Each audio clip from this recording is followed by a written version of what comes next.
যুক্তরাষ্ট্রের Washington DC Ronald Reagan national এয়ারপোর্টের কাছে আমেরিকান এয়ারলাইন্সের ফ্লাইটের সঙ্গে হেলিকপ্টারের সংঘর্ষ হয়েছে।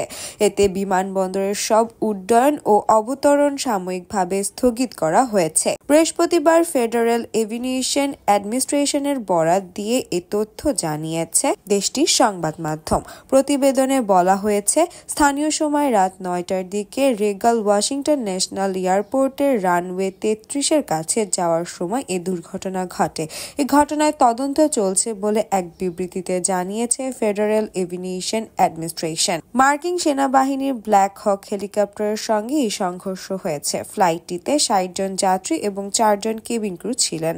ওয়াশিংটন ডিসির পুলিশ জানিয়েছে, পোটোমাক নদীতে বিমান দুর্ঘটনার পর একাধিক সংস্থা যৌথভাবে তল্লাশি ও উদ্ধার অভিযান পরিচালনা করছে। কেনেডি সেন্টারের কাছে একটি পর্যবেক্ষণ ক্যামেরার ভিডিওতে দুটি আলোর বিদ্যুৎ একত্রিত হয়ে একটি অগ্নিগোলক তৈরি করতে দেখা গেছে, যা বিমান বিধ্বস্তের ইঙ্গিত দেয়। রেগান ন্যাশনাল এয়ারপোর্টের কর্তৃপক্ষ বলেছে, এয়ারফিল্ডের একটি বিমান দুর্ঘটনার জন্য জরুরি সংস্থাগুলোর প্রতিক্রিয়া জানাচ্ছে।